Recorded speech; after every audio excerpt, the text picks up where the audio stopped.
Hello students, भौतिक विज्ञान कक्षा 12 वैद्युत फ्लक्स एवं गॉस की प्रमेय के न्यूमेरिकल वीडियो में हम लोग देखेंगे। 4 वीडियो आपने इसके देखे, पूरा चैप्टर कवर हुआ। अब इसके न्यूमेरिकल देखेंगे, हिंदी और इंग्लिश मीडियम दोनों के लिए। इसमें लिखा हुआ पहला क्वेश्चन है न्यूमेरिकल में, यदि 17.7 पिकोकूलम आवेश 10 सेंटीमीटर भुजा के घन के केंद्र पर रखा है तो इसकी प्रत्येक सतह से एक सतह से निकलने वाला वैद्युत फ्लक्स कितना होगा। 17.7 पिकोकूलम, तो 17.7 ये क्यू है, 17.7 पिकोकूलम है, तो इसको 10⁻⁻12 से मल्टीप्लाई करेंगे तो कूलम में आ जाएगा। और ये घन के केंद्र पर रखा हुआ है जिसकी भुजा 10 सेंटीमीटर है। तो घन के एक फलक से निकलने वाला वैद्युत फ्लक्स बताओ। तो एक फलक से, पहले हम लोग पूरे घन से निकलने वाला वैद्युत फ्लक्स देख लें, फिर एक फलक से निकलने वाला देख लें। तो अगर कोई घन के अंदर कोई आवेश रखा है, जैसे ये घन है, अगर ये घन है तो घन के अंदर अगर कोई आवेश रखा है, ये आप देख सकते हैं, तो ये बंद पृष्ठ के भीतर है। तो जब ये बंद पृष्ठ के भीतर है तो इस बंद पृष्ठ से गुजरने वाला वैद्युत फ्लक्स गॉस की प्रमेय से आपने पढ़ा है, पाई बराबर होता है Q अपॉन एप्सिलॉन नॉट। कितना होता है? Q upon epsilon not. Q की वैल्यू रख देंगे, Q की वैल्यू है 17.7 इंटू 10⁻⁻12 कूलम अपॉन 8.86 या 85 इंटू 10⁻⁻12। कैंसिल हो जाएगा और ये 2 बार चला जाएगा, तो वैद्युत फ्लक्स आ जाएगा पाई बराबर आ जाएगा 2 न्यूटन मीटर स्क्वायर पर कूलम। ये वैद्युत फ्लक्स हो गया 2 newton, numerical value 2 newton metre square पर कूलम आ जाएगा। और अगर आपको एक फलक से निकालना है तो एक फलक से निकालने के लिए इसी को, चूंकि एक फलक आप जानते हैं घन में कितनी फलकें हैं, 6 फलकें, तो ये पूरे पृष्ठ यानी 6 फलकों से गुजरने वाला वैद्युत फ्लक्स है। एक फलक से गुजरने वाला वैद्युत फ्लक्स कितना हो जाएगा, पाई बैठ को पाई डैश कर देते हैं, पाई डैश बराबर हो जाएगा पाई जो आपने निकाला 6 फलकों से उसको 6 से डिवाइड कर दिया, यानी 2/6, यानी कि 2/6 मतलब 1/3 न्यूटन मीटर स्क्वायर पर कूलम। ये हो जाए। तो अगर आप इस तरह से क्वेश्चन आता है तो आप पूरे फलकों से निकाल सकते हैं, एक फलक से निकाल सकते हैं। अब अगर 2 फलकों से पूछे तो 2 फलकों से, यहाँ पे 2 से मल्टीप्लाई कर दीजिए, तो यहाँ पे 2 से और मल्टीप्लाई कर देंगे तो 2/3 आ जाएगा। 3 फलकों से पूछे तो आ जाएगा। ठीक है। दूसरा क्वेश्चन इसमें दिया हुआ है, एक वैद्युत फ्लक्स निकालने के लिए अगर वैद्युत क्षेत्र दिया हो, क्षेत्रफल वेक्टर दिया हो, एक समान वैद्युत क्षेत्र सदिश E बराबर इसमें दिया है, वेक्टर E बराबर दिया हुआ है 2i + 3j - 4k, 2i + 3j - 4k and the value of vector A, पृष्ठीय क्षेत्रफल वेक्टर A दिए रहने। पृष्ठीय क्षेत्रफल कितना दिया है, -4k, ठीक है। The value of vector E is given and the value of area vector is given. क्षेत्रफल सदिश और वैद्युत क्षेत्र वेक्टर दिया है, इससे गुजरने वाला वैद्युत फ्लक्स निकालिए। इस क्षेत्रफल से पृष्ठ से गुजरने वाला वैद्युत फ्लक्स कितना होगा, ये उन्होंने पूछा है। तो आपने ये भी पढ़ा फार्मूला, पाई बराबर vector E dot A vector. E की वैल्यू है 2i + 3j - 4k phi minus का 4k।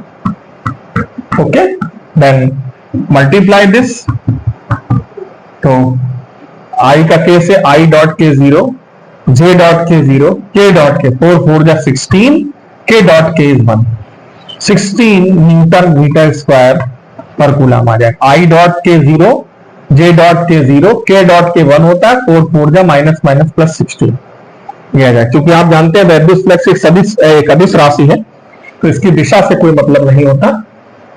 क्षेत्रफल वेक्टर सदिश है।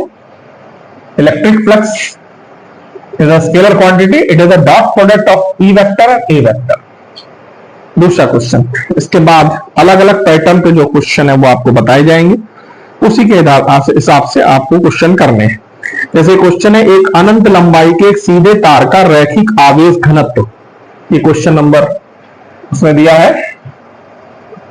अनंत लंबाई के तार का समान अनंत लंबाई के एक समान आवेशित तार का रैखिक आवेश घनत्व लैम्डा दिया हुआ है। रैखिक आवेश घनत्व मतलब लैम्डा दिया है 10 इंटू 10 की पावर माइनस 8, 10 इंटू 10 की पावर माइनस 8 कूलाम प्रति मीटर है, कूलाम प्रति मीटर है।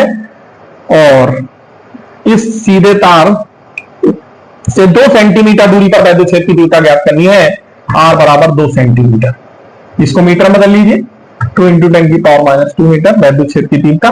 तो आपने पढ़ा है कि अनंत लंबाई के तार के कारण जो वैद्युत क्षेत्र की तीव्रता होती है बराबर कितना होता है 1/2 pi epsilon not lambda upon r, पढ़ा है ना। 1/2 पाई एप्सिलॉन नॉट की वैल्यू आप 18 इंटू 10 की पावर 9 रखेंगे। 1/4 पाई की वैल्यू होती है 4 पाई एप्सिलॉन 0 वैल्यू 9 इंटू 10 की पावर 9 है। तो 1/2 पाई एप्सिलॉन 0 की वैल्यू हो जाएगी 9 टू 18 इंटू 10 की पावर 9 हो जाएगी। और लैम्डा की वैल्यू 10 इंटू 10 की पावर माइनस 8 और r की वैल्यू हो जाएगी 2 इंटू 10 की पावर माइनस 2 हो जाएगी। 2 9 जा 18, e बराबर 9, 9 10 जा 90 और ये 9 में से 8 चला गया, ये भी 10 आ जाएगा। 10 की पावर माइनस 2 ऊपर चला जाएगा तो 10 की पावर 2 यानी 2 3 4 9 इंटू 10 की पावर 4 आ जाएगा न्यूटन पर कूलाम। ये वैद्युत क्षेत्र की तीव्रता आ गई अनंत लंबाई के तार के निकट वैद्युत क्षेत्र की तीव्रता। अलग अलग फॉर्मूले पर, चूंकि वैद्युत फ्लक्स के जो क्वेश्चन है वो बहुत ज्यादा कठिन नहीं है, गॉस की प्रमेय पर और बाकी फॉर्मूले बेस है।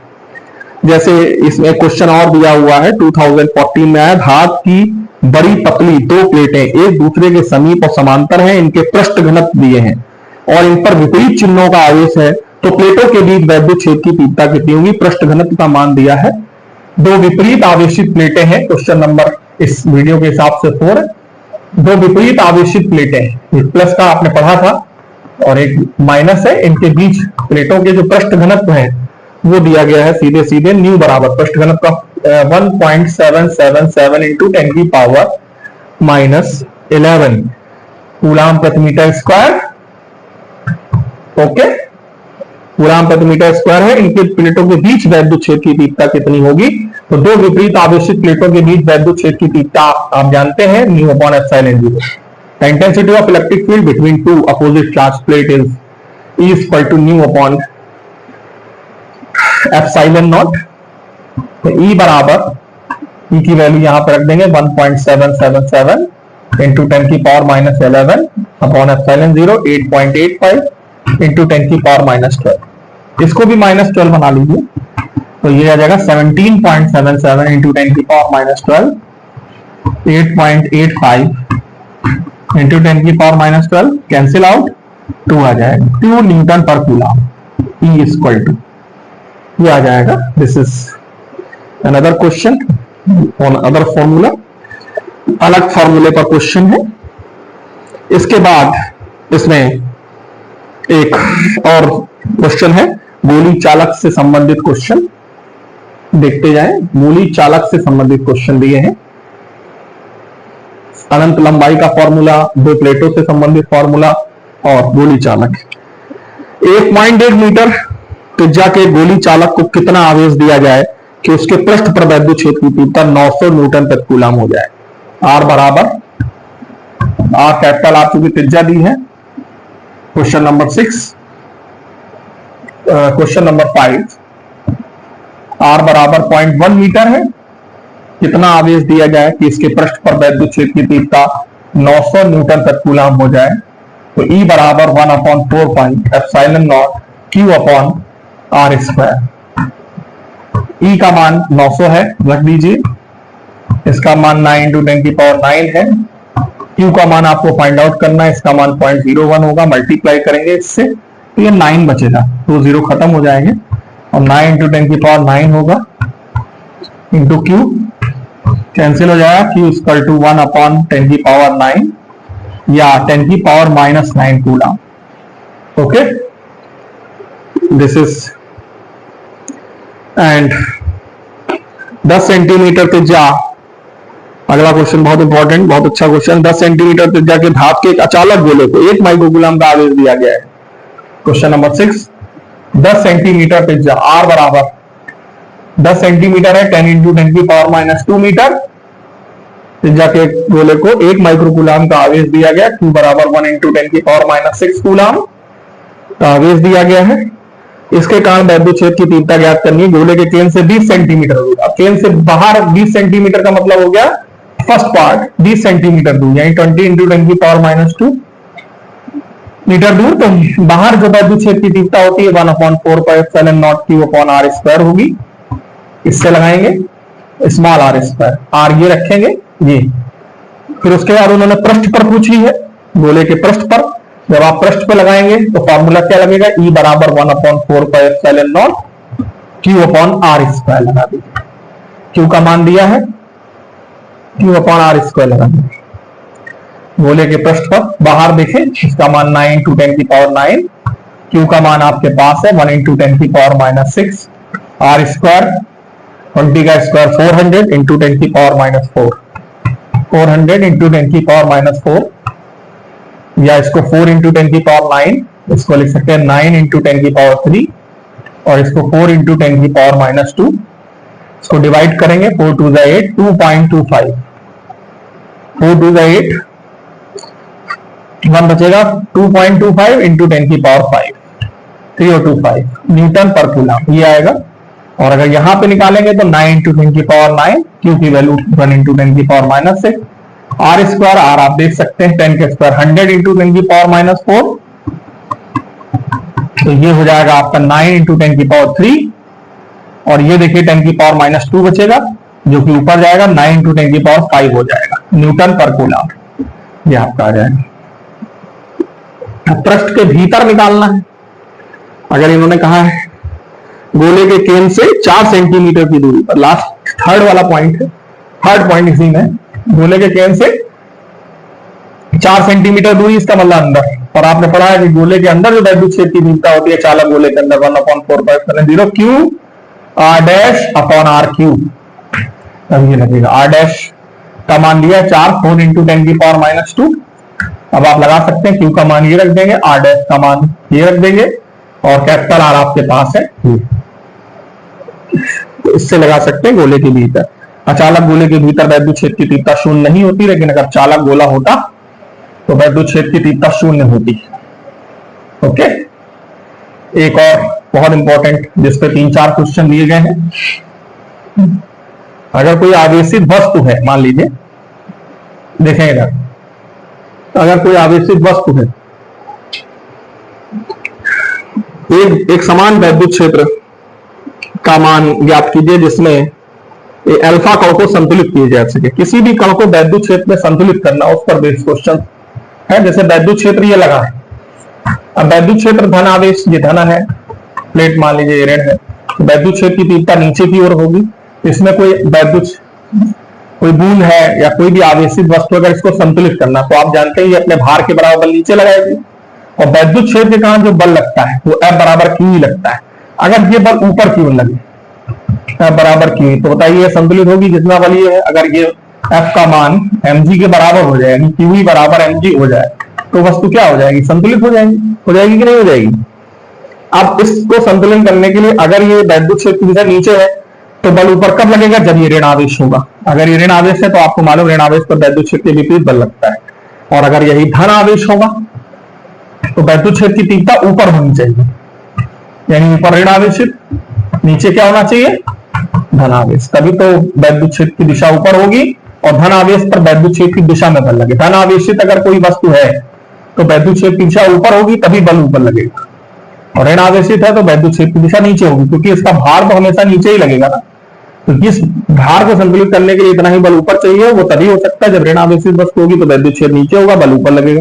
धन आवेशित वस्तु होगी तो वैद्युत क्षेत्र ऊपर होगा, तो बल ऊपर लगेगा। इसी पर आधारित इसमें क्वेश्चन दिया था कि अल्फा कण को संतुलित किया सके उस वैद्युत क्षेत्र की तीव्रता का मान बताइए जो अल्फा कण को संतुलित कर सके। अल्फा कण का द्रव्यमान दिया था, अल्फा कण का आवेश दिया, तो इसमें वैद्युत क्षेत्र की तीव्रता निकालनी है। अब ये 4 फैक्टर हैं, इसमें से कोई भी चीज द्रव्यमान पूछ सकता है, आवेश पूछ सकता है। E बराबर mg/q हो जाएगा। इसमें m का मान है, आवेश दिया हुआ है इसमें 6.68 इंटू द्रव्यमान दिया 6.68, 6.68 इंटू 10 की पावर माइनस 27, जी का मान 9.8, जी का मान इसमें नहीं है, 9.8 लेंगे। आवेश दिया हुआ है आपको 3.2 इंटू 10 की पावर माइनस 19। इसको सॉल्व करेंगे, वैद्युत क्षेत्र की तीव्रता आपकी निकल आएगी। इसको सॉल्व करने पर, सॉल्व करेंगे लगभग 2 के आसपास आती है, 2 लगभग सॉल्व करने पर लगभग 2 इंटू 10 की पावर 2 इंटू 10 की पावर माइनस 7 न्यूटन पर कूलम। तो इस तरह से आप इसके वैद्युत क्षेत्र से संबंधित क्वेश्चन लगा सकते हैं। इसी में एक क्वेश्चन और है, अगर गॉस की प्रमेय से संबंधित, अगर मान लीजिए गॉस की प्रमेय में किसी बंद पृष्ठ के भीतर कोई आवेश है तब तो कोई दिक्कत नहीं, लेकिन अगर आवेश किनारे स्थित है या कोने पर स्थित है, क्वेश्चन नंबर 8, जैसे मान लीजिए कहा जाए कि कोई आवेश Q है, वो एक घन के कोने पर स्थित है, घन है यहां पर स्थित है, यहां पर आवेश, तो इसके कारण इससे गुजरने वाला वैद्युत फ्लक्स क्या होगा? तो इसको अंदर करना होगा, इसको बंद पृष्ठ के अंदर करना होगा। उसके लिए आपको क्या करना होगा? पहले ऊपर एक घन बनाना होगा, इधर, इसी तरह से इधर, ताकि ये बंद पृष्ठ के भीतर आ जाए, जैसा कि आप देख रहे हैं।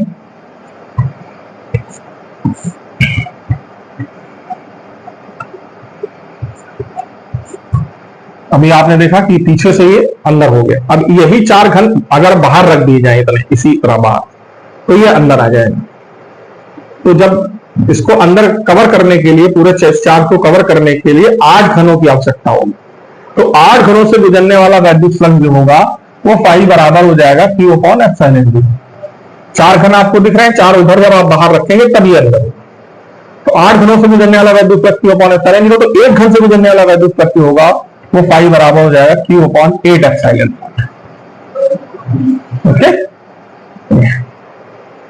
ओके।